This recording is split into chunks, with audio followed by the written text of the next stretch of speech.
नमस्कार। मैं Naresh Kumar Jatiya, assistant professor sociology. आप सभी का YouTube channel CC Raj SDGC Beawar space class में हार्दिक स्वागत और अभिनंदन करता हूं। मैं आज आपको सोशियोलॉजी का एक टॉपिक, स्कोप ऑफ सोशियोलॉजी यानी कि समाजशास्त्र का क्षेत्र के बारे में पढ़ाने जा रहा हूं।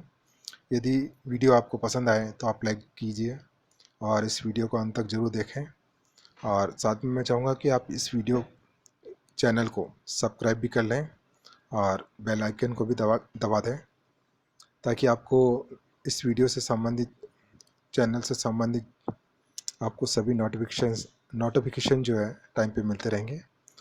तो हम स्टार्ट करते हैं टॉपिक, स्कोप ऑफ सोशियोलॉजी, समाजशास्त्र का क्षेत्र। सबसे पहले हम जान लें कि किसी भी विषय का विषय क्षेत्र क्या होता है। तो किसी भी विषय का जो विषय क्षेत्र, वो अधिकतम सीमाएं होती हैं जहाँ तक उस विषय का अध्ययन किया जा सकता है। यह मैक्सिमम लिमिटेशन होती है जिसके अंतर्गत उस विषय का आप अध्ययन कर सकते हैं। तो समाजशास्त्र के जब विषय क्षेत्र की बात आती है तो हम इसको मुख्य रूप से दो भागों में बांटा गया है। पहला है स्वरूपात्मक संप्रदाय, यहाँ इसको हम विशिष्टात्मक संप्रदाय भी कहते हैं। और दूसरा होता है समन्वयात्मक संप्रदाय। यानी कि दो पार्ट हैं इसके, स्वरूपात्मक संप्रदाय और समन्वयात्मक संप्रदाय। जो पहला मत है उसके अनुसार समाजशास्त्र एक विशेष विज्ञान है, और द्वितीय जो इसका मत है, यानी बहुत सारे जो सोशोलॉजिस्ट हैं वो एक समाजशास्त्र को सामान्य विज्ञान मानते हैं। यानी कि विशेष विज्ञान और सामान्य विज्ञान के आधार पर इसके विशेष क्षेत्र को दो संप्रदायों में विभाजित किया गया। अब हम बात करते हैं इसके पहले पार्ट की, स्वरूपात्मक संप्रदाय या फॉर्मल स्कूल के बारे में।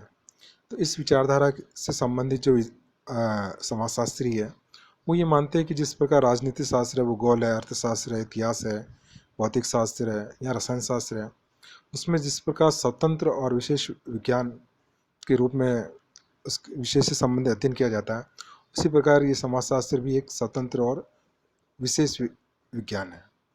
यानी ये मानते हैं कि इसके अंदर भी एक प्रमुख समस्या होनी चाहिए या उसकी जो विशेष सामग्री होनी चाहिए जिसका अध्ययन इसी शास्त्र के अंदर किया जाए। और समाजशास्त्र को इसी आधार पर ये समाजशास्त्र को विशिष्ट और स्वतंत्र विज्ञान मानते हैं। और ये मानते हैं कि समाजशास्त्र के अंदर सिर्फ समाजशास्त्र से संबंधित पहलुओं का ही अध्ययन किया जाना चाहिए, और इसकी कुछ मुख्य सामग्री या समस्या होनी चाहिए जिसका अध्ययन समाजशास्त्र के अंतर्गत किया जाना जाए।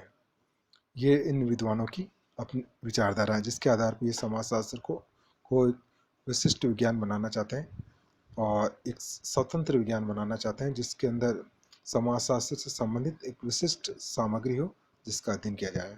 यह है स्वरूपात्मक संप्रदाय। दूसरा है समन्वयात्मक संप्रदाय, इसको हम सिंथेटिक स्कूल भी कह सकते हैं। इससे संबंधित जो विद्वान है, जैसे जो इसके फॉलोअर है, जो इसको सपोर्ट करने वाले हैं, उसमें सोरोकिन है, तुर्खिम है, हॉबाउस है, गिन्सबर्ग है, इनका नाम विशेष रूप से लिया जाता है। ये समाजशास्त्र को विशिष्ट विज्ञान नहीं बनाना चाहते बल्कि एक सामान्य विज्ञान बनाना चाहते हैं। यानी कि विशिष्ट विज्ञान की बजाय एक सामान्य विज्ञान बनाने के पक्षधर हैं।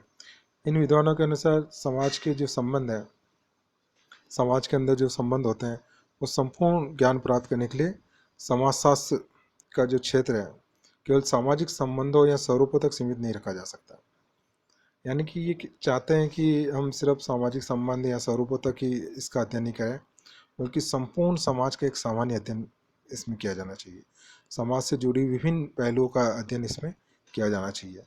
इस सिर्फ सामाजिक संबंध और स्वरूपों तक ही सीमित नहीं रहना चाहते हैं। इसी आधार पर एक समाजशास्त्र को विशिष्ट विज्ञान बनाने के बजाय एक सामान्य विज्ञान बनाने के ये पक्ष लेते हैं। तो ये दो प्रकार की विचारधारा है जो मैंने आपको इसके समाजशास्त्र के क्षेत्र के बारे में बताई। पहला स्वरूपात्मक संप्रदाय और दूसरा समन्वयात्मक संप्रदाय। Thank you.